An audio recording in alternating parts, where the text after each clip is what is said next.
ఇక 11 రోజులు గణనాథుడిని పూజించిన తర్వాత వినాయక నిమజ్జనం ఏర్పాట్లు అంగరంగ వైభవంగా జరిగాయి.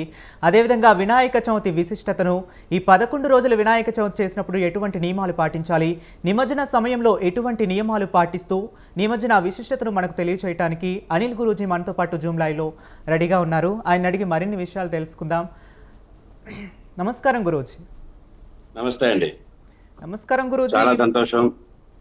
జై గణేష, జై జై గణేష. గురూజీ, ఈ వినాయక నిమజ్జనం 11 రోజులు తరువాత ఈ 11 రోజులు ఎలాంటి నియమాలు మనం పాటించాలంటారు? ఈ యొక్క గణపతి ఆరాధనలో ముందుగా భక్త సులభుడు అని ఒక గణపతికి ఒక ప్రత్యేక స్థానం ఉందండి. భగవత్ స్వరూపాల్లో భగవంతుడిని ఆరాధన చేసే విధానంలో అత్యంత సులువుగా చేయగలిగేటటువంటి ఆరాధన గణపతి. ఉదాహరణకి మనం ఏదైనా ఒక భగవత్ స్వరూపాన్ని కనుక మనం ఆరాధన చెయ్యాలి అనుకుంటే ఆ చిత్రపటం పెట్టుకోవడము లేదా ఆ విగ్రహం దగ్గరికి వెళ్ళడము అక్కడ ఆరాధన చేయడం అనేది జరుగుతూ ఉంటుంది. గణపతి దగ్గరికి వచ్చేటప్పటికి ఏమవుతుందంటే చిన్న పసుపు ముద్దని మనం తయారు చేసి అక్కడ పెట్టినా గానీ, లేకపోతే ఏదైనా మనకి చిన్న చిన్న పిల్లలు తయారు చేసేందుకు వీలుగా కూడా ఆయన రూపం అనేది ఉండడం అనేది విశేషం. అలాగే ఏదైనా నైవేద్యం దగ్గరికి వచ్చామనుకోండి, నైవేద్యం దగ్గరికి మిగతా ఏదో పులిహార చేయాలి, లేకపోతే చక్కెర పొంగల్ చేయాలి, లేకపోతే ఇంకో ప్రసాదం చేయాలనే విధానంలో గణపతికి ఉండదు. గణపతికి ఎంత సులువుగా చేయొచ్చు అంటే ప్రసాదం చిన్న వరిని నూకని తీసుకుని అందులో శనగపప్పు వేసి దాన్ని ఉడకపెట్టి చేస్తే అది గణపతికి ప్రసాదం అవుతుంది. అదే కుడుములు అంటారు వాటి. అలాగే ఆరాధన చేసేటప్పుడు కూడా ఏదైనా ఒక పుష్పాలు తేవాలి, ఓ తామర పుష్పాలు తేవాలి, లేకపోతే ఇంకోది ఏదైనా లభ్యం కానివి మనం కష్టపడి తేవాల్సినవి ఏమీ ఉండవు. దగ్గరలో దొరికేటటువంటి ఎక్కడైనా కాస్తంత మట్టి ఉంది అంటే అందులో కాస్తో కూస్తో గరికి వస్తుంది. ఆ గరికతోటి ఆయనకి ఆరాధన చేసే విశేషమైన రూపం భక్త సులభుడు. అలా స్మరణ చేస్తేనే అనుగ్రహించేటటువంటి రూపం గణపతి రూపం. ఆయన యొక్క విశేషం ఏంటిదే మనం శ్లోకం చదువుతూ ఉంటాం. శుక్లాంబరధరం విష్ణుం శశివర్ణం చతుర్భుజం ప్రసన్నవదనం ధ్యాయేత్ సర్వ విఘ్నోపశాంతయే. ఇందులో గణపతి అనే పదం ఎక్కడ రాదు. ఇదేంటి మరి గణపతి శ్లోకం కదా, అది గణపతికి అక్కడ గణపతి అనే పదం ఎక్కడ రాలేదు కదా అని అనుకోవచ్చు. కానీ విష్ణు అనే పదానికి వ్యాప్నోతి విష్ణు అని అంతటా వ్యాపించి ఉన్నవాడు ఎవరైతే ఉంటాడో వాడు గణపతి. అలాంటి భగవత్ స్వరూపుడు. ఆయనకి మనం 11 రోజులు భక్తి శ్రద్ధలతోటి 5 రోజులు కుదిరిన వాళ్ళు 5 రోజులు చేశారు. ఈసారి గ్రహణం కారణంగా కొంతమంది 5 రోజులే చేశారు, కొంతమంది 7 రోజులు చేశారు, కొంతమంది 9 రోజులు చేశారు. ప్రధానంగా కొంతమందికి అవకాశం ఉన్న వాళ్ళు 11 రోజులు చేశారు. ఇది ఆరాధన చేసే విధానంలో 11 చాలా విశేషమైనది. ఏకాదశ రుద్రులని భగవత్ స్వరూపం 11 రూపాలుగా ఉంటుందని ఒక శివపురాణం ప్రకారం చెప్పబడి ఉంటుంది. ఆ యొక్క రూపాలను అనుసరించి ఒక్కొక్క రూపానికి ఒక్కొక్క రోజు ఆరాధన చేస్తూ ఒక్కొక్క నైవేద్యాన్ని స్వామికి సమర్పిస్తూ ఆ 11 రోజులు కూడా భక్తి శ్రద్ధలతోటి పొద్దున్నే లేచి ఎక్కడైతే మనం స్వామిని సామూహికంగా నిలబెట్టుకుని ఆరాధన చేస్తూ ఉంటామో అక్కడ ఆరాధన చేసేటప్పుడు పొద్దున్నే లేచి స్వామివారికి మండపం దగ్గరికి వెళ్ళి నమస్కారం చేసుకోవడం, ఆయన ఆరాధన చేయడం, తర్వాత మనకి తోచిన ప్రసాదాన్ని ఆ మండపం దగ్గరికి తీసుకెళ్లి నైవేద్యం పెట్టడం, అది చేసేటటువంటి విధానం. అందులో మనకి భక్తి ప్రధానం. ఏది పెట్టాము ఎలా పెట్టాము అనేది కాదు, ప్రధానంగా భక్తి అనేది ప్రధానంగా చేయవలసి ఉంటుంది. మనకి ప్రతి దాంట్లోనూ భగవంతుడు ఇమిడి ఉంటాడు. హిందువుల యొక్క సనాతన ధర్మం యొక్క విశిష్టత ఏంటంటే మనకి సంతోషం వచ్చినా భగవంతుడితోనే ముడిపడి ఉంటుంది. అలాగే ఏదైనా బాధ కలిగినా భగవంతుడితోనే ముడిపడి ఉంటుంది, ఏదైనా కష్టం వచ్చినా భగవంతుడితోనే ముడిపడి ఉంటుంది. ఉదాహరణకి చెప్తాను మీకు. ఎలాగంటే ఏదైనా ఒక సంతోషం వచ్చింది అనుకోండి, భగవంతుడి దగ్గరికి ఏదైనా ఒక పుట్టినరోజు జరిగితే భగవంతుడిని ఆరాధన చేసి అక్కడ దండం పెట్టుకుని రావడం, తర్వాత పుట్టినరోజు జరుపుకోవడం అనేది మన ధర్మం చెబుతోంది. అలాగే ఏదైనా పుట్టినరోజు రోజున ఏదైనా దీపారాధన స్వామివారికి దండం పెట్టుకుని హారతి ఇచ్చి అక్షంతలు పెద్దల చేత వేయించుకుని ఆరాధన చేసే విధానంతో మనకి మన ధర్మం చెబుతోంది. అలాగే ఏదైనా ఒక కష్టం వచ్చినా సరే భగవంతుడి ఆలయంలోకి వెళ్ళి దండం పెట్టుకోవడం అనేది జరుగుతుంది. లాస్ట్ కి ఏదైనా ఒక భయంకరమైన ప్రమాదం వచ్చిన చివరి దశలో ఉన్న దానికి కూడా అక్కడ భగవంతుని ఆరాధన చేస్తేనే గాని మనం ఆ యొక్క శరీరాన్ని తీసుకెళ్లడం అనేది జరగదు. అంటే ఏదొచ్చినా ఇప్పుడు ఈ రోజున కొంతమంది విమర్శిస్తూ ఉంటారు. ఈ డాన్స్‌లు ఏంటి? గణపతి దగ్గర ఈ యొక్క విధానం ఏంటి? భక్తి శ్రద్ధలతో చెయ్యాలి కదా! ఇలా చేయడం ఏంటి? అని అనేవాళ్ళు కూడా ఉంటారు. కానీ భక్తితో పాటుగా సంతోషాన్ని కూడా ఆయనతోనే పంచుకునే విధానం అనేది ఏదైతే ఉంటుందో అదే భగవంతుని యొక్క ఆరాధన. ఆ ఆరాధన ఒక వైదికంగా సనాతన ధర్మంలో మాత్రమే ఉంటుంది. అక్కడ ఎవరిదో ఫోటో పెట్టి అక్కడ డాన్సులు చేయడం, ఆ సంతోషాన్ని ఎలా వ్యక్తపరుస్తాం? ఒక్కొక్క వ్యక్తి ఒక్కొక్క రకంగా వ్యక్తపరిచే విధానం ఉంటుంది. సామూహికంగా అందరూ కలిసినప్పుడు భజన చేసే విధానం మండపంలో ఉన్నప్పుడు చేస్తారు. యాత్ర రూపంగా వెళ్ళేటప్పుడు సరదాగా అందరూ వారి యొక్క ఆనందాన్ని, వారి యొక్క భక్తి శ్రద్ధలని విభిన్న రూపాల్లో ప్రదర్శిస్తూ ఉంటారు. ఎవరు ఏ రూపంలో ప్రదర్శించినా భక్తి అనేది ప్రధానం. కాబట్టి అలా చేసేటటువంటి ఆరాధన ఉత్సవాల్లో మన భారతదేశంలో, అందులోనూ హైదరాబాదు చాలా విశేషమైనది. అలాంటి విశేషమైన కార్యక్రమాల్లో సంవత్సరానికి చెప్పుకోదగ్గ ఏకైక అతి పెద్ద ఉత్సవం మనకి ఈ భాగ్యనగరంలో ఈ యొక్క స్వామివారి యొక్క ఆరాధన. ఈసారి విశేషం ఏంటంటే మనకి ఈ ముఖ్యమంత్రి గారు కూడా వచ్చి వారి అక్కడ పర్యవేక్షణలో రావడం అనేది ఇదివరకు ఎప్పుడు కూడా అలా రాలేదు. ఈ ముఖ్యమంత్రి స్థానంలో ఉన్న వాళ్ళు కూడా అలా వచ్చి అవన్నీ పర్యవేక్షించారు. వారికి కూడా మా అందరి తరఫున ధన్యవాదాలు, భక్తులందరి తరఫున కూడా వారికి కృతజ్ఞతలు తెలియజేస్తున్నాం. అలాగే ఈ యొక్క నిమజ్జనం చేసేటప్పుడు చాలా జాగ్రత్తగా ఉండాలి. పరమాత్మ అందులో ఉన్నాడు అనే భావనతో మనం 11 రోజులు ఆరాధన చేసి ఆ విగ్రహాల్ని మనం నిమజ్జనం చేసేటప్పుడు అంతే ఎలా అయితే నిలబెట్టి భక్తి శ్రద్ధలతో మనం 11 రోజులు పూజలు చేశామో, చివరికి నిమజ్జనం చేసేంత వరకు కూడా అంత భక్తి శ్రద్ధలతోనూ చెయ్యాలి. కొన్ని వీడియోల్లో చూస్తున్నాం, దాని మీద ఎక్కడం, దాని మీద నుంచోవడం అలాంటి కొంతమంది చేస్తున్నారు. అలా చేయకూడదు. స్వామివారి నిమజ్జనం చేసేటప్పుడు విసిరేయకూడదు. దాన్ని నీళ్ళలోకి జాగ్రత్తగా దింపి నమస్కారం చేసుకుని మళ్ళీ వచ్చే సంవత్సరం కలుస్తాం స్వామి అని, ఈ యొక్క సంవత్సరం మళ్ళీ వచ్చే సంవత్సరం అంతవరకు కూడా స్వామి యొక్క అనుగ్రహం మనకి పరిపూర్ణంగా ఉండేలా చూడమని భగవంతుని ప్రార్థన చేస్తూ అందులో మనకి నిమజ్జనం చేయవలసి ఉంటుంది. అలాగా ఈ విశేషమైన కార్యక్రమాలను మనం చేసేటప్పుడు మనం ఏదైనా ఆ ఇందాక చెప్పినట్టుగా మంచి వచ్చినా చెడు వచ్చినా భగవంతుడితోనే ముడిపడి ఉండేటటువంటి ఏదైనా ధర్మం ఈ విశ్వంలో ఉందంటే అదొక సనాతన ధర్మమే. ఆ సనాతన ధర్మానికి మూల స్వరూపాల్లో ఒకటైనటువంటి గణపతి యొక్క ఆరాధన ఇక్కడి నుంచి మనకి పూజలన్నీ, వ్రతాలు, అమ్మవార్లు అందరికీ కూడా ఆరాధనలు జరుగుతాయి. ముందుగా గణపతి, తర్వాత నవరాత్రులు వస్తాయి, తర్వాత కార్తీక మాసం వస్తుంది, తర్వాత ధనుర్మాసం వస్తుంది. ఇవన్నీ కూడా విశేషమైన దినములు. ఈ దక్షిణాయనం అంతా కూడా విశేషమైన దినములు. ఆ భగవంతుడి యొక్క అనుగ్రహాన్ని పొందడానికి మనకి స్వామి చూపించినట్టు విధానాల్లో ఈ గణపతి ఆరాధన చాలా విశేషమైనది.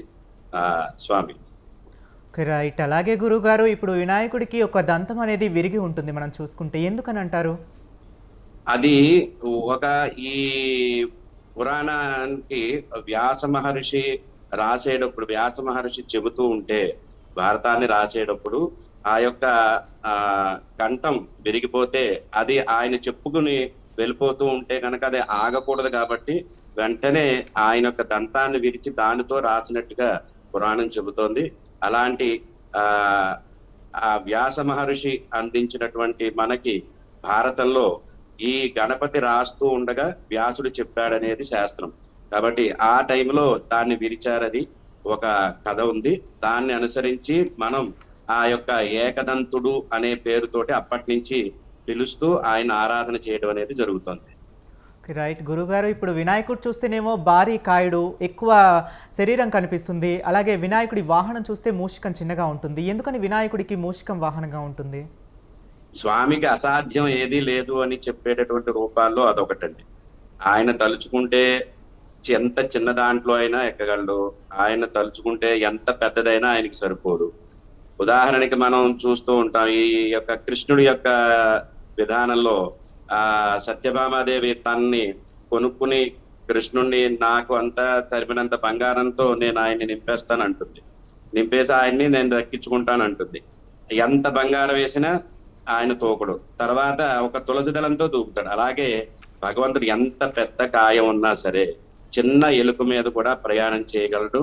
అని మనకి ఆయన యొక్క లీలలు తెలియజేసేటటువంటి విధానంలో అది కూడా ఒక లీలగా మనం భావించి స్వామిని ఆరాధన చేయాలి. ఓకే, రైట్ గురుగారు. అలాగే ఇప్పుడు వినాయకుడికి పెళ్ళయిందని కొంతమంది, కాలేదని ఇంకొంతమంది, లేదు వినాయకుడు బ్రహ్మచారిగానే ఉన్నారు చివరి వరకు అని కొంతమంది. అసలు వినాయకుడు ఇంతకీ పెళ్ళయిందా, కాలేదా, బ్రహ్మచారి అంటారా? సిద్ధి బుద్ధి అనేది రెండు ఒక్క రూపాలని. ఇప్పుడు మనం గాయత్రీదేవి అంటాం. గాయత్రీదేవి మంత్రానికి ఒక రూపం ఉంటుంది. అలాగే ఏదైనా ఒక సిద్ధించాలి అంటే సిద్ధి అనేటటువంటి పొందేటటువంటి శక్తి ఒకటి ఉంటుంది. ఆ శక్తి అలాగే బుద్ధి, మనకి ఏదైతే బుద్ధి ఉందో బుద్ధి బలం, ఆ బుద్ధికి ఒక రూపం ఉంటుంది. ఈ రెండు ఆయన సొంతం. ఏదైనా సిద్ధించాలి అన్నా, ఏదైనా ప్రాప్తించాలి అన్నా, మన బుద్ధి బలం పెరగాలి అన్నా దానికి గణపతి సొంతం ఆ రెండు కూడా. ఆయన ఆరాధన చేస్తే ఏదైనా ఒక కార్యం సిద్ధిస్తుంది. అలాగే ఏదైనా బుద్ధి బలంతో చేసేటటువంటి ఏ పనైనా సరే బుద్ధి బలంతో చేసేటటువంటివన్నీ కూడా దిగ్విజయంగా జరుగుతాయి. కాబట్టి అలా చేయగలగాలి మనము అంటే దానికి గణపతి యొక్క అనుగ్రహం ఉండాలి. కాబట్టి ఈ రెండు కూడా ఆయన సొంతంగా ఉండి ఆ శక్తి స్వరూపాలు రెండు ఆయన దగ్గర ఉన్నాయి. కాబట్టి అది సిద్ధి బుద్ధి భార్యలుగా చెప్తారు కొంతమంది. కానీ ప్రధానంగా చెప్పాలంటే ఆయనకి సిద్ధి బుద్ధి రెండు శక్తులు ఆయన దగ్గర ఉన్నాయి. కాబట్టి అది మనం ఆయన బ్రహ్మచారిగా ఆ భావించే విధానంలో మనం దాన్ని ఆరాధన చేయవచ్చు. ఎందుకంటే సిద్ధి బుద్ధితో కూడుకున్నటువంటి ఆరాధన కన్నా ప్రధానంగా గణపతిని ఆరాధన చేస్తే ఈ రెండు కూడా మనకి చేకూరుతాయి. ఓకే గురువుగారు. అలాగే ఇప్పుడు వినాయకుడిని చాలా మంది పంట పొలాల్లో కలుపుతుంటారు. అలా చేయొచ్చు అంటారా? ఆరాధన చేసిన తర్వాత మృత్తికతోటి చేసేటటువంటి ఏదైనా ఆరాధన ఉన్నప్పుడు దాన్ని జల నిమజ్జనం చేసిన పంట పొలాల్లో కలిపిన చాలా పవిత్రమండి. ఆ పంటలన్నీ కూడా బాగా పండుతాయి. ఎప్పుడైతే ఒక రూపంగా మనం తయారు చేసి ఆరాధన చేసిన తర్వాత ఆ రూపాన్ని మనం పొలాల్లో వేస్తే అది భిన్నం చేసి వేయాలి. అంటే విగ్రహం ఫలంగా పెట్టకుండా దాన్ని ఏదైనా ఒక నీటిలో వేసి కరిగిన తర్వాత ఆ నీటిని పంట పొలాల్లో చల్లడం అనేది ఉత్తమం. అలా చేయటం ద్వారా పంట పొలాలన్నీ కూడా సుభిక్షంగా ఉంటాయనేది ఆ రైతుల యొక్క ప్రగాఢ విశ్వాసం. అది చాలా మంది అలా ఆచరిస్తూ ఉంటారు. ఆ ఫలితాలను కూడా పొందుతూ ఉన్నారు చాలా మంది. కాబట్టి అలా చేయడంలో ఎలాంటి తప్పు లేదండి. ఓకే గురువుగారు. ఇప్పుడు అలాగే వినాయక చవితి రోజు మనం చూసుకున్నట్లయితే లడ్డు వేలంపేట పాడతారు. అసలు ఈ లడ్డు వేలంపాట ఎందుకు పాడతారు, దాని వెనుకున్న ఆంతర్యం ఏంటంటారు? లడ్డూ వేలంపాట అంటే స్వామి యొక్క 11 రోజులు స్వామిని ఆరాధన చేసి 11 రోజులు స్వామి దగ్గరే ప్రసాదం ఉండి ఆయన అనుగ్రహంతో 11 రోజులు ఆరాధన పొందుతూ చివర్లో ఉద్వాసన చెప్పిన తర్వాత అది ప్రసాదం శేష ప్రసాదం అవుతుందండి. అంటే ఎప్పుడైనా సరే ఒక నైవేద్యం పెట్టినప్పుడు అన్ని నైవేద్యాలు అయిపోయిన తర్వాత చివరిలో మిగిలిన దానికి ఎక్కువ ఫలితం ఉంటుందండి. ఉదాహరణకి మన ఇంట్లో ఏదైనా ఒక భోజనాలు పెడుతున్నాం అనుకోండి, పెళ్లి కావచ్చు, ఏదైనా ఒక ఫంక్షన్ కావచ్చు. అలా చేస్తున్నప్పుడు అందరికీ పెట్టిన తర్వాత యజమాని తింటాడు. అలా కాకుండా ముందుగా తినేసి వచ్చిన వాళ్ళందరికీ పెట్టడం అనేది ఉండదు. కాబట్టి అలా ఎందుకు చేయడం అంటే ఎంతమంది అయితే అంతకు ముందు తిన్నారో అంతమంది ఫలితము చివరిలో తిన్న వాళ్ళకి ఉంటుంది. అలాగే భగవంతుడి యొక్క 11 రోజులు ఉండి 11 రోజులు నైవేద్యాలు అందుకున్న ప్రసాదానికి కొంత శక్తి ఉంటుంది. ఆ శక్తిని పొందడానికి ఎవరి స్తోమతను అనుసరించి వాళ్ళు పాడినా గాని వాళ్ళే తీసుకుపోరు కదండి, దాన్ని అందరికీ పెడతారు. అది ఆ ఫలితాన్ని వాళ్ళు గ్రహించడం కోసమని వారు ఆ లడ్డూ పాటలోకి చిన్నగా ప్రారంభించి అది ఇంతంతై వడ్డడింతై అన్నట్టుగా చాలా పెద్ద ఆర్థిక స్థితిలోకి వెళ్ళిపోయింది. కానీ అలా వెళ్ళినా గాని అలా చేసిన ఆ ద్రవ్యాన్ని ఎవరు కూడా వృధా చేయరు. మళ్ళీ గణపతి నవరాత్రులకి వాడటం, లేకపోతే లేని వాళ్ళకి కొన్ని సంస్థలకి అనాథాశ్రమాలకి కూడా ఆ ధనాన్ని పంచిపెడుతున్న సంస్థలు కూడా చాలా ఉన్నాయి. కాబట్టి అది ఒక ఆచారంగా నడుస్తోంది కానీ శాస్త్రం కాదండి. లడ్డూ పాట అనేది ఒక శాస్త్రం కాదు, ఒక ఆచారంగా నడుస్తోంది. అది తప్పు కాదు. రైట్ గురువుగారు. అసలు వినాయకుడి పుట్టుక ఎలా జరిగిందంటారు? వినాయక పుట్టుక అనేది ఇప్పుడు మనం అమ్మవారు స్నానం చేసేటప్పుడు పిండి బొమ్మని తయారు చేసి దానికి ప్రాణం పోసి ఇదంతా కథలో ఉంటుంది కదండి, వినాయకుడి కథలో ఉంటుంది ఆయన ఉత్పత్తి అంతా కూడా. ఆ విధానంగా జరిగేది ఒకటి, కానీ అసలు వినాయకుడు అక్కడి నుంచే వచ్చాడా, అంతకు ముందు లేడా అంటే అంతకు ముందు కూడా ఆయన ఉన్నాడు అనేది గణపతి పురాణం చెబుతుందండి. ఎందుకంటే ఆయన సృష్టి ఆది నుంచి ఉన్నాడని. ఆయన ఎప్పుడైనా సరే హిందూ ధర్మం ఎలా ఉంటుందంటే అండి, ఏదైతే పురాణం మనం తీసుకుంటామో ఆ పురాణంలో ఉన్న భగవంతుడు ప్రధానంగా చెప్పబడి ఉంటుంది. ఇప్పుడు విష్ణు పురాణం తీసుకున్నాం అనుకోండి, విష్ణువే సర్వస్వం అని ఉంటుంది. అలాగే శివ పురాణం తీసుకుంటే శివుడే సర్వస్వం అని ఉంటుంది. దేవి భాగవతం తీసుకుంటే అందులో అమ్మవారే అన్ని చేస్తోందని ఉంటుంది. అలాగే గణపతి పురాణాన్ని తీసుకుంటే అందులో గణపతే మూలము, అన్ని ఆయనలో నుంచే వచ్చాయి అనేది ఉంటుంది. వీటన్నిటికీ భగవత్ స్వరూపం ఒకడే. ఆ పరమాత్మ ఆ అనేక రూపాలు పొందిన వాటిల్లో ఇది కూడా గణపతి రూపం కూడా ఒకటి. కాబట్టి మన అందరికీ తెలుసున్నది ఏంటంటే పార్వతీదేవి నలుగు పిండితో తయారు చేసి గణపతిని ఆరాధన చేయడం, ఆ గణపతి ఆరాధన, గణపతిని ప్రాణం పోయడం, గణపతి ప్రాణం పోసి గుమ్మం దగ్గర కాపలాగా పెట్టడం. ఆ మంది కాపలాగా పెట్టినప్పుడు ఆ సమయంలో పరమేశ్వరుడు అక్కడికి రావడం, అక్కడ పరమేశ్వరుడిని ఆ గణపతి అడ్డుకోవడం, తర్వాత ఆయన కోపంతో త్రిశూలంతో దాన్ని శిరశ్ఛేదం చేయడం, ఆ తర్వాత గణపతిని మళ్ళీ ప్రాణం పోయడం కోసం ఆ ఆ యొక్క గజాసురుడి యొక్క శిరస్సును తీసుకొచ్చి ఆయనకి పెట్టడం, గజాసురుడి యొక్క కోరిక మీద ఆ శిరస్సును తీసుకొచ్చి మళ్ళీ ఆయనకి ధరింప చేయడం, అక్కడి నుంచి ఆయన ఆరాధన అనేది ప్రారంభమైనది మన అందరికీ తెలుసున్న విషయమే. కానీ దీనికన్నా ముందు నుంచే ఆ గణపతి ఉన్నాడు అనేది మూలం, శాస్త్రరీత్యా మూలంలో చెప్పబడి ఉంది. కాబట్టి ఇది కూడా మన అందరం గమనించాలి. ఓకే గురువుగారు, ఇప్పుడు అలాగే పసుపు వినాయకుడిని పూజిస్తే ఒక రకమైనటువంటి శుభాలు కలుగుతాయి, మట్టి వినాయకుడిని పూజిస్తే ఒక రకమైనటువంటి శుభాలు కలుగుతాయి అంటుంటారు. ఏ రకమైన విగ్రహాన్ని పూజిస్తే ఎటువంటి శుభాలు కలుగుతాయి అంటారు? ఒక్కొక్క రూపం భగవంతుడిని ఎలా ఆరాధన చేసినా భక్తే ప్రధానం అవుతుంది. కానీ వెండితో చేశామా, బంగారంతో చేశామా, మట్టితో చేశామా, లేకపోతే పసుపుతో చేశామా అనేది ఉండదండి. గణపతికి అదే విశేషం. మిగతా రూపాలకి ఈయనకి తేడా ఏంటంటే, మనం పసుపు పొంత చేసి అక్కడ పెట్టి నువ్వే గణపతి అన్న ఆయన అందులో వచ్చి కూర్చుంటాడండి. మిగతాది ఎక్కడా మీకు అలాంటి ఆరాధన మీకు కనబడదు. కానీ గణపతి విషయంలో మాత్రం మనం ఎలా ఆరాధన చేస్తే ఆయన అలా మనని అనుగ్రహించేటటువంటి రూపం. కాబట్టి ఈ రూపంలో చేస్తే ఎక్కువ ఫలితం, ఆ రూపంలో చేస్తే తక్కువ ఫలితం అనుకోవడానికి ఉండదు. పరమాత్మ భక్తి ఎంత భక్తిగా చేశామంటే అంత మనకి ఫలితాన్ని పొందగలుగుతాం. ఓకే గురువుగారు, ఇప్పుడు అలాగే వినాయకుడికి ఉడుముల్ని కుండ్రాలని ఎందుకు మనం నైవేద్యంగా సమర్పిస్తూ ఉంటారు? నైవేద్యంగా సమర్పించడానికి మూలం ఎప్పుడైతే గణాధిపత్యం, ఈ యొక్క విఘ్నాలన్నిటికీ ఒక అధిపతి కావాలి, ఏది తలపెడుతున్నా సరే అక్కడ ఏవో ఆటంకాలు వస్తున్నాయని ఋషీశ్వరులు అందరూ ప్రార్థన చేసినప్పుడు ఆయనకి విఘ్నాధిపత్యాన్ని ఇచ్చారు. ఏ విఘ్నాలు రాకుండా ఆదిపూజ్యుడిగా ముందుగా ఆయన ఆరాధన చేసి కార్యక్రమం ఏది ప్రారంభించినా అది దిగ్విజయంగా జరుగుతుంది అని చెప్పి పార్వతీ పరమేశ్వరుల అనుగ్రహం వారు ఆశీర్వదించడం వల్ల అప్పటి నుంచి గణాధిపత్యం వచ్చినప్పుడు, గణాధిపత్యం ఆయనకి రాగానే, ఆ పదవి రాగానే ఆయనకి సంతోషంగా భక్తులందరూ వారికి ఎవరు తోచినట్టుగా ఆ సమయంలో ఆ ఆనందంలో వారికి లభ్యమైన ద్రవ్యాలతోటి ఆ నైవేద్యాలు పెట్టారు. అందులో ఎక్కువగా కుడుముల్ని ఆరాధన చేసి నైవేద్యం పెట్టడం వల్ల ఆయనకి ఆ రుచి బాగా నచ్చి ఎక్కువగా తీసుకోవడం వల్ల యొక్క బొజ్జ పెరిగింది అని, ఆ కాళ్ళు కింద పెడదాం, చేతులు కింద పెడదాం అంటే కాళ్ళు పైకి వెళ్ళాయి అని, ఇవన్నీ కూడా కథలో ఉంటుందండి.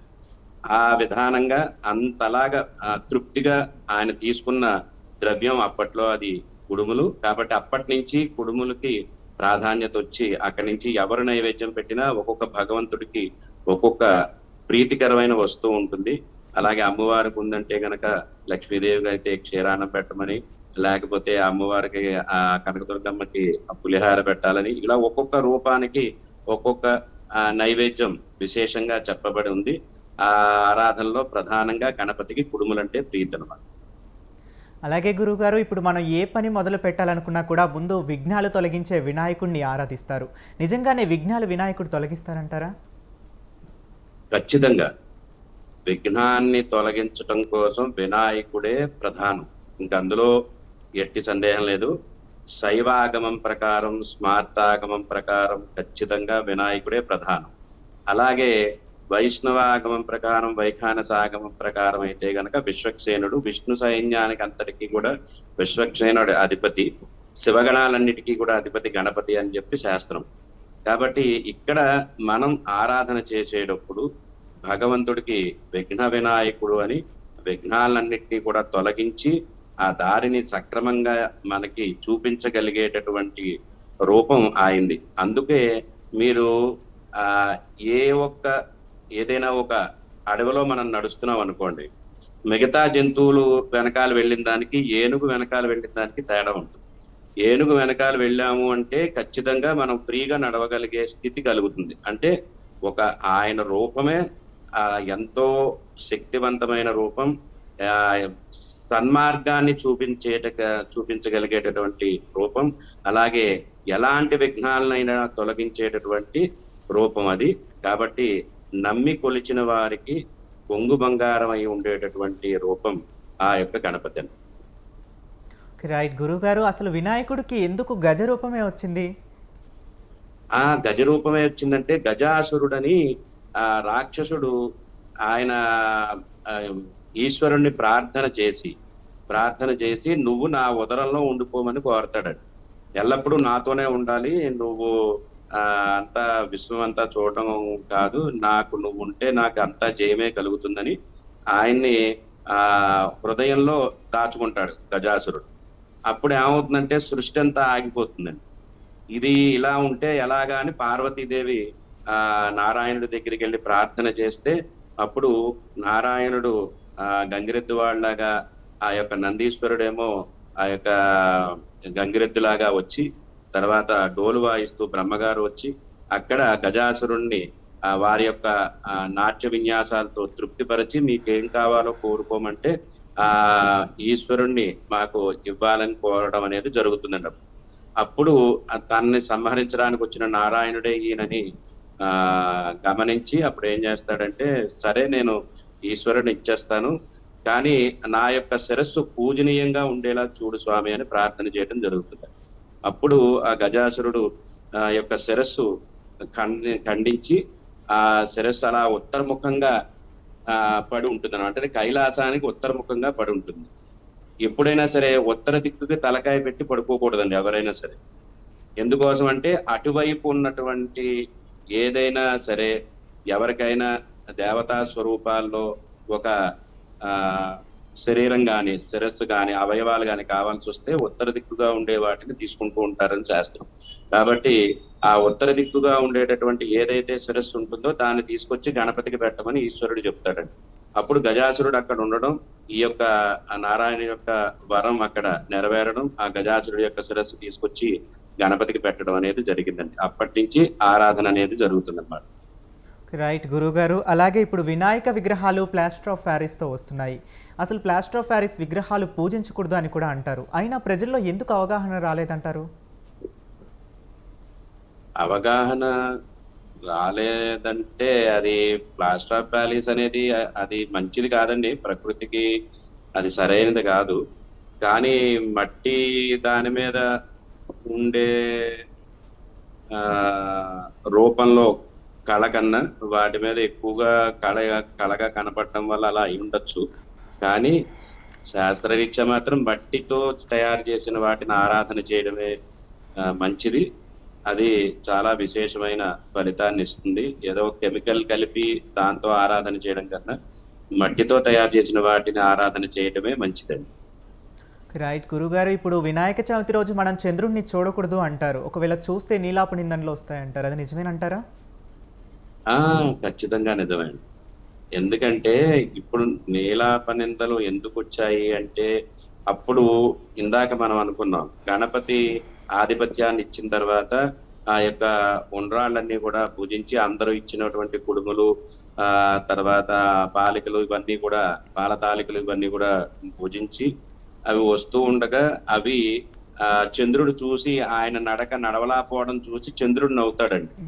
పరమేశ్వరుడు శిరస్సు మీద ఉన్నటువంటి చంద్రుడు చూసి నవ్వుతాడు. అలా నవ్వితే అప్పుడు ఆయన యొక్క పొట్ట పగిలి ఆ ఉండ్రాళ్ళన్నీ కింద పడిపోయి ఆయన మరణించడం అనేది అంటే తాత్కాలికంగా అనమాట అండి. దేవుడికి మరణాలు ఉండవు, కానీ కథలో అలా ఉంటుంది. మరణించేటప్పటికి ఏమవుతుందంటే అప్పుడు పార్వతీదేవి కోపం వస్తుందండి. ఇలాగా చంద్రుడు నవ్వడం వల్లే మా అబ్బాయికి ఇలా జరిగింది కాబట్టి ఎవరైనా చంద్రుడిని చూసిన వాళ్ళు చూస్తే కనుక వాళ్ళు నీలాపనిందల పాలవుతారని చెప్పి శపిస్తుందండి. అప్పుడు ఆ శాపంతో చంద్రుడు క్షీణించిపోతూ ఉంటాడు.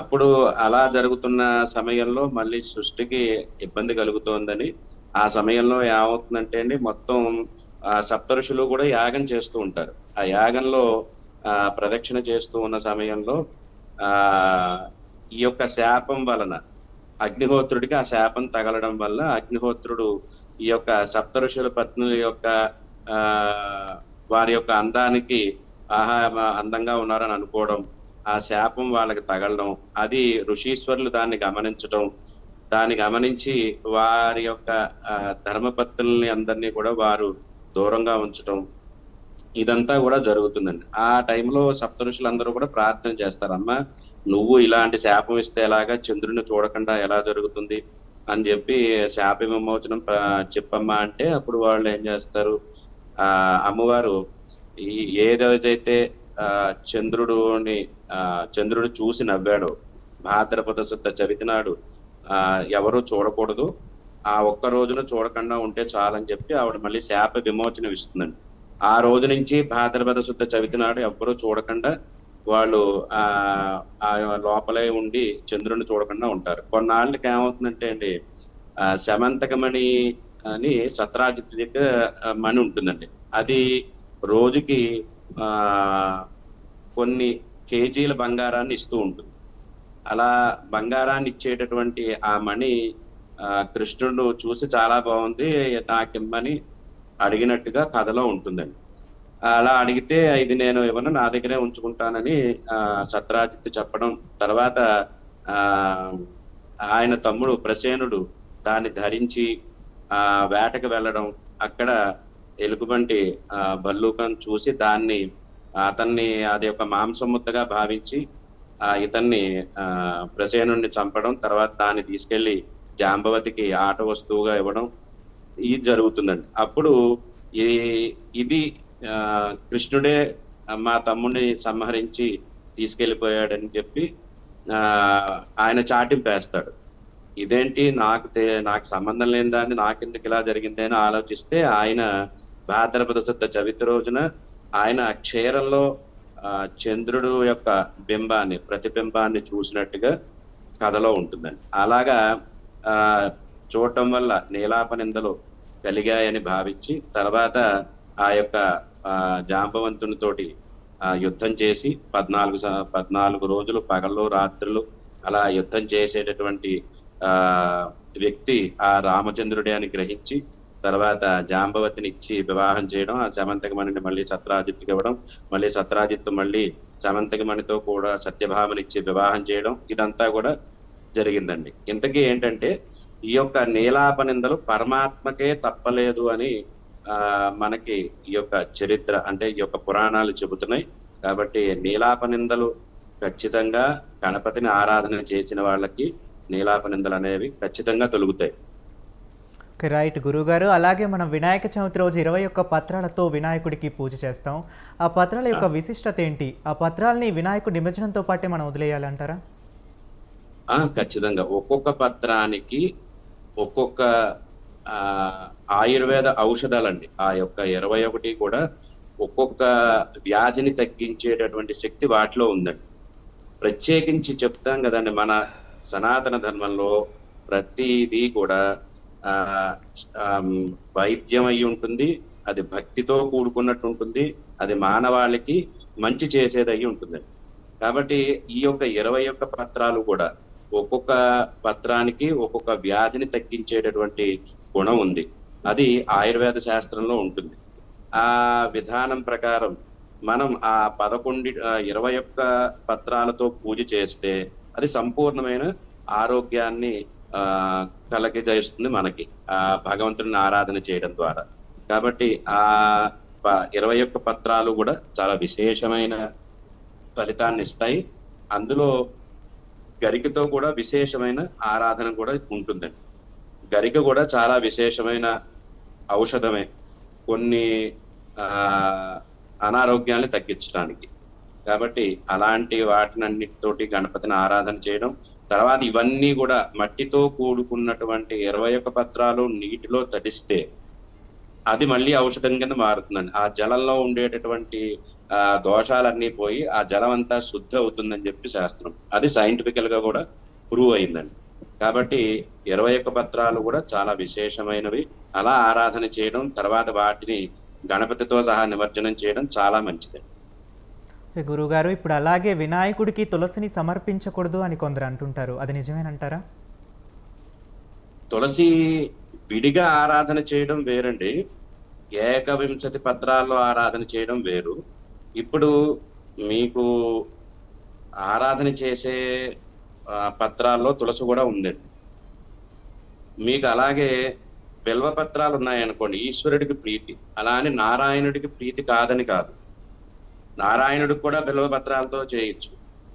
చామంతిక అవకుల చంపక పాటలాబ్జి పున్నాగజాజి కరవీర రసాల పుష్పై బిల్వ ప్రవాళ తులసీతల మల్లికాభిస్వాం పూజయామి జగదీశ్వర వాసుదేవాని నిత్యార్చన విధానంలో స్వామికి ఏ ఏ పత్రాలు అర్హత కలిగినవి అనే వాటిల్లో బిల్వాలు కూడా ఒకటి, నారాయణ ఆరాధన చేసే వాటిల్లో. కానీ అక్కడ విశేషంగా చెప్పేది ఏంటంటే తులసి నారాయణుడికి, అలాగే బిల్వపత్రాలు ఈశ్వరుడికి అనేది విశేషం. అలా అని వీటికి అనర్హం అని కాదండి. అలాగే ఈశ్వరుడు గణపతి దగ్గర కూడా తులసి అనర్హం కాదు, కానీ విశేషం ఏంటంటే బిల్వపత్రాలు కానీ, అలాగే యొక్క జిల్లేడు పత్రాలు కానీ, జిల్లేడు పువ్వులు కానీ విశేషంగా ఆయనకి ప్రీతి. అర్కపత్రాలు అంటారు. అర్కపత్రాలు, అర్క పుష్పాలు స్వామికి అత్యంత ప్రీతికరమైనవి. ఓకే గురువుగారు, ఇప్పుడు మన నిమజ్జన సమయంలో చూసుకున్నట్లయితే వినాయకుడిని అస్తవ్యస్తంగా, అంటే తొక్కుతూ కాళ్ళతో ఈ విధంగా నిమజ్జనం చేస్తున్నారు. ఈ విధంగా అసలు ఎందుకు చేస్తున్నారంటారు? అది అది తెలియక చేస్తున్నారని మనం అనుకోవాలండి, కానీ అది చేయకూడదండి. ఎందుకంటే అతను ఏ భావనతో అలా ఎక్కాడనేది తెలియదు, కానీ ఎక్కుతున్నారో తెలియదు, కానీ చూసే వాళ్ళకి మాత్రం అది భక్తి విశ్వాసాల మీద చాలా ప్రభావం చూపిస్తుందండి. కాబట్టి అక్కడ నిమజ్జనం చేసేవాళ్ళు కానీ చేయించే వాళ్ళు కానీ ఈ విషయంలో చాలా జాగ్రత్త తీసుకోవాలి. నిమజ్జనం చేసేటప్పుడు స్వామి మీద ఎక్కి నిమజ్జనం చేయడం మహాదోషం. అలా చేయడం వల్ల చాలా తప్పు జరుగుతుంది, మనం శాపానికి గురవుతాం. ఓకే రైట్ గురుగారు. అలాగే వినాయక చవితి తర్వాత ఏ ఏ రోజుల్లో వినాయకుడిని నిమజ్జనం చేయొచ్చు అంటారు? వినాయక చవితి తర్వాత 3వ రోజు చెయ్యొచ్చండి, 5వ రోజు చెయ్యొచ్చు, 7వ రోజు చెయ్యొచ్చు, 9వ రోజు చేయొచ్చు, 11వ రోజు చేయొచ్చు. ఒకవేళ ఏ కారణం చేతైనా 11 కూడా కుదరలేదనుకోండి, ఈసారి మీకు ఏమైందంటే గ్రహణం వల్ల చాలా మంది ఆదివారం చేసే విధానం అందరికీ సెలవని ఆ రోజు పెట్టుకుంటూ ఉంటారు. కానీ ఈసారి ఏమైందంటే ఆదివారం నాడు గ్రహణం రావడం వల్ల కొంతమంది 5 రోజులకే పరిమితం అయ్యి 5 రోజుల్లోనే నిమజ్జనం చేశారు చాలా మంది. అలాగే కొంతమంది 7 రోజుల్లో చేశారు, కొంతమంది 9 రోజుల్లో చేశారు. ఇలా చేయడం వల్ల ఏమైందంటే ప్రతి సంవత్సరం మీద ఈ సంవత్సరం బాగా ఎక్కువ విగ్రహాలే ఆరాధింపబడ్డాయి. కానీ మనం ఊరేగింపు దగ్గర చూసేటప్పటికి ఏమైందంటే కొంచెం తక్కువగా కనబడుతున్నారు. దానికి కారణం ఏంటంటే అంతకు ముందే చాలా మంది నిమజ్జనం చేసి ఉన్నారు, కాబట్టి అది కారణం ఉంటుందండి. రైట్ గురుగారు. అలాగే మనం వినాయక చవితి రోజు పుస్తకాలకి పూజ చేస్తూ ఉంటాం, ఎందుకని అంటారు? మనం ఇందాక అనుకున్నాం కదా, సిద్ధి బుద్ధి ఆయన యొక్క శక్తులుగా ఆయనతో కూడా ఉంటాయండి. ఇప్పుడు మనం సిద్ధింపాలనుకోండి, ఏదైనా విద్య మనకి సిద్ధించాలి అంటే ఆ గణపతి యొక్క అనుగ్రహం ఉండాలి. మరి విద్య కావాలి అంటే మన జ్ఞాపక శక్తి పెరగాలి, మనం చదివింది గుర్తుంచుకునే శక్తి మనకు ఉండాలి. అలాగే చదివేటటువంటి శక్తి, చదివిన దాన్ని గుర్తుంచుకునే శక్తి, తగిన సమయంలో అది మనకు గుర్తుకు రావడం కూడా ఒక బుద్ధి బలం అండి. బుద్ధి బలం ఉన్నప్పుడే మనం చదువుతాం, అన్ని మనకు వచ్చినట్టే ఉంటుంది. కానీ పరీక్ష హాల్ దగ్గరికి వెళ్ళేటప్పటికి జ్ఞాపకం రావు ఆ సమయంలో. అలాంటప్పుడు గణపతిని ధ్యానం చేస్తే ఆ సిద్ధి బుద్ధి అనుగ్రహంతో వాళ్ళకి పరీక్షలన్నీ కూడా చక్కగా రాసే అవకాశం ఉంటుంది. అలాగే పెద్ద పెద్ద మేధావులు, ఉపన్యాసాలు చెప్పేవాళ్ళు, వీళ్ళందరికీ కూడా ఆ గణపతి యొక్క అనుగ్రహాన్నే కోరుతారు. ఎందుకంటే ఆ బుద్ధి బలం ఉండాలి, అక్కడ సిద్ధింప చేయగలిగేటువంటి శక్తి ఉండాలి. ఈ రెండు మనకి విద్యకి ప్రధానంగా బుద్ధి కాబట్టి అక్కడ పుస్తకాలను కూడా పెట్టి ఆరాధన చేస్తే స్వామి యొక్క అనుగ్రహంతో మనకి చక్కగా విద్యా బుద్ధులు అబ్బుతాయని చెప్పి శాస్త్రం. కాబట్టి అందుకని గణపతి పూజలో పుస్తకాలను కూడా ఆరాధన చేయడం అనేది చాలా మంచిది. రైట్ గురుగారు. అప్పుడు అలాగే వినాయక చవితి రోజు మనం ఎక్కువగా చూసినట్లయితే బిల్వ పత్రాలని వీటిని యూజ్ చేస్తూ ఉంటారు, ఎందుకని అంటారు? బిల్వపత్రాలనండి. అవును గురుగారు. బిల్వపత్రాలు అనేది విశేషం. ఇప్పుడు ఆ త్రిగుణాకారం అని త్రిమూర్తి స్వరూపమే బిల్వపత్రం అండి. ఒక్కొక్క ఆకు బ్రహ్మ విష్ణు మహేశ్వరుని శక్తి కలిగి ఉంటుందండి బిల్వపత్రాల్లో. కాబట్టి అది ఆరాధన చేయటం గణపతికి ఎంతో ప్రీతినిస్తుందంట. ఆ పరమాత్మ ఈ బిల్వపత్రాల్లో ఆరాధన చేయడం విశేషమైన. మామూలుగా మనం గరికతో ఆరాధన చేసిన దానికి బిల్వపత్రాలతో ఆరాధన చేసిన దానికి వచ్చే ఫలితంలో కొంచెం తేడా ఉంటుందని చెప్తూ ఉంటారు. బిల్వపత్రాలు కూడా చాలా విశేషమైన శక్తిని, ఫలితాన్ని ఇచ్చేటటువంటి పత్రాలు. ఓకే గురుగారు. ఇప్పుడు అలాగే వినాయకుడి పక్కన మనం చూసుకున్నట్లయితే ఎక్కువ లక్ష్మీదేవి, సరస్వతీదేవి ఫోటోలు కనిపిస్తూ ఉంటాయి. లక్ష్మీ గణపతి, సరస్వతి గణపతి అంటుంటారు, ఎందుకని అంటారు? లక్ష్మీ గణపతి అంటే మీకు ఇందాక అనుకున్నాం కదండి, ఏ పురాణం తీసుకుంటే ఆ పురాణం అది ప్రధానంగా ఉంటుంది. ఇప్పుడు విష్ణు పురాణంలో కాలశ్చ నారాయణ, దిశశ్చ నారాయణ, ఊర్ధ్వశ్చ నారాయణ, అధశ్చ నారాయణ, శివశ్చ నారాయణ, ఇలా పరమాత్మే సర్వస్వం అని ఉంటుందండి. అందులో గణపతి, లక్ష్మీ గణపతి కూడా, గణపతి స్వరూపం కూడా నారాయణుడే అనేది ఒక కథ ఉందండి. దాన్ని అనుసరించి లక్ష్మీ గణపతి అనేది ఒకటి ఉంటుంది. అలాగే గణపతి పురాణం ప్రకారం లక్ష్మీదేవిను గణపతికి సంబంధించిన ఒక కథ ఉందండి. దాన్ని అనుసరించి వాళ్ళు కొంతమంది అది చెబుతూ ఉంటారు. ఏదైనా ఈ విశేషమైన ఫలితాన్ని ఇచ్చేటటువంటి రూపం గణపతి కాబట్టి ఆయన అన్ని రూపాల్లోనూ ఉంటాడు. ఇప్పుడు లక్ష్మీ గణపతి కానీ, సరస్వతి, ఇప్పుడు మనం ఏదైనా చాలా చోట్ల చూస్తూ ఉంటాం, గణపతి, లక్ష్మి, సరస్వతి 3 ఫోటోలు ఉండి 3 కలిపి ఒక ఫోటోలో ఉండి ఆరాధన చేసే విధానం ఉంటుంది. ఎందుకంటే ఆ 3 ప్రధానం కదా. ఏదైనా ఒక కార్యక్రమం తలపెట్టామంటే విఘ్నాలు లేకుండా ఉండాలి. ఆ కార్యక్రమం ఏదైతే ఉంటుందో అది విద్య అనేది కళాస్వరూపిణి సరస్వతీదేవి. అంటే 64 కళలకి ప్రధానం ఆవిడ. ఏ కళ అయినా సరే అది విద్యతో సమానమే. ఏది నేర్చుకోకుండా రాదండి. నేరుగా పుట్టుకతోనే అది డైరెక్ట్ గా చేయగలుగుతాం అనేది ఏది ఉండదు. ప్రతిదీ నేర్చుకోవాల్సిందే. అది ఏ కళ అయినా కానివ్వండి. ఆ కళ నేర్చుకోవాలి అంటే దానికి సరస్వతి అనుగ్రహం ఉండాలి. ఈ సరస్వతి అనుగ్రహం, ఏ విఘ్నాలు లేకుండా గణపతి అనుగ్రహం, ఈ రెండు ఉంటే సరిపోతుందా? ఈ రెండు ప్రధానంగా దేని మీద ఆధారపడి ఉంటుందంటే లక్ష్మి అనుగ్రహం మీద ఆధారపడి ఉంటుంది. కోటి విద్యలు కూటు కొరకే అని మనం ఏది ఆరాధన చేసి, ఏ అర్చన చేసి, ఎలాంటి మనం ఏ వృత్తుల్లో ఉన్నా అన్ని వృత్తులు కూడా ప్రధానంగా మన జీవన విధానానికి సాఫీగా జరగడానికే ఉపయోగపడాలి. అలా ఉండాలి అంటే లక్ష్మి అనుగ్రహం ఉండాలి. కాబట్టి ఈ 3 ఫోటోలు ఎక్కడైతే ఉంటాయో అక్కడ అంతా జయమే కలుగుతుందని చెప్పి శాస్త్రం. ఓకే రైట్ గురుగారు. అలాగే గరిక పూజ యొక్క విశిష్టత ఏంటంటారు? గరిక ఆయనకి అత్యంత ప్రీతికరమైనది. ఇందాక గణపతి విధానాలు చెప్పుకున్నాం. మిగతా వాటికి ఏకపంచి పత్రాలకి ఒక్కొక్క నామంతో ఒక్కొక్క పత్రం వేస్తాం. కానీ గరికకే సంబంధించి 21 నామాలు ఉన్నాయి. ఆ 21 నామాలతోటి గరికతో మాత్రమే చేయాలి. అది గరిక పూజ అని దానికి ప్రత్యేక స్థానం ఉంది. ఎందుకంటే ఆయనకి అత్యంత ప్రీతికరమైనటువంటి వస్తువు ఏనుగు. ఎక్కువగా మనం చెరుకు, గరిక వీటిని ఎక్కువగా తీసుకునేటటువంటి స్థితిలో ఉంటుందండి. కాబట్టి ఆ గరిక అనేది ఆ రూపానికి అత్యంత ప్రీతికరమైనది. అందుకని దాంతో ఆరాధన చేయడం అనేది విశేషంగా ఉంటుంది. ఓకే గురుగారు. అలాగే వినాయక నిమజ్జనం వెనుక ఉన్న ఆధ్యాత్మిక భావం ఏమిటంటారు? ఏదండి? వినాయక నిమజ్జనం వెనుక ఉన్న ఆధ్యాత్మిక భావం ఏంటంటారు? వినాయకుని నిమజ్జనం వెనుక ఆధ్యాత్మికమైన స్థితి చాలా ఉందండి.